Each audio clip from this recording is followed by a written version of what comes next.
One of the reasons this issue means a lot to me and has meant a lot historically is because the most important and precious promise of the Bible depends, according to Paul, on these things.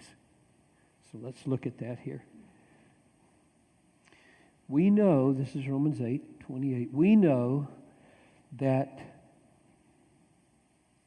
for those who love God, all things work together for good, for those who are called according to His purpose. So there's the promise. That's the most important promise there is, because it's just encompassing of all other promises. What's the basis of it? That's why I have the little word "for" underlined. We know this, for those whom He foreknew, He also predestined to be conformed to the image of His Son, in order that He might be the firstborn among many brothers. And those whom He predestined, He called.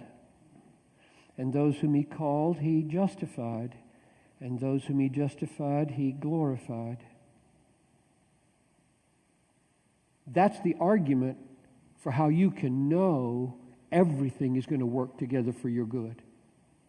I preached 7 sermons on that unit in whenever it was. I went back and counted them just to make sure, because of how massively important verses 29 and 30 are in supporting verse 28.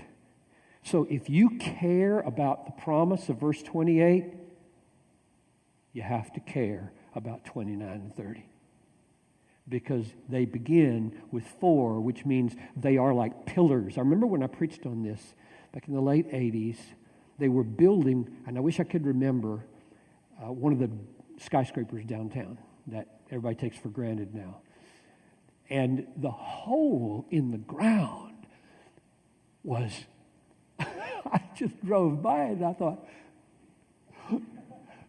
are they building this skyscraper up or down? And I used it as an illustration. I said, the higher this thing's going to go up, the deeper that foundation is going to go down. And the promise doesn't get any higher in verse 28, and the argument doesn't get any deeper than 29 and 30. And that's why it took all those sermons to unpack it. And in a sense, this class, you could say, okay, if you want the practical relevance of this class is devoted to building foundations under Romans 8:28 so I can survive my life.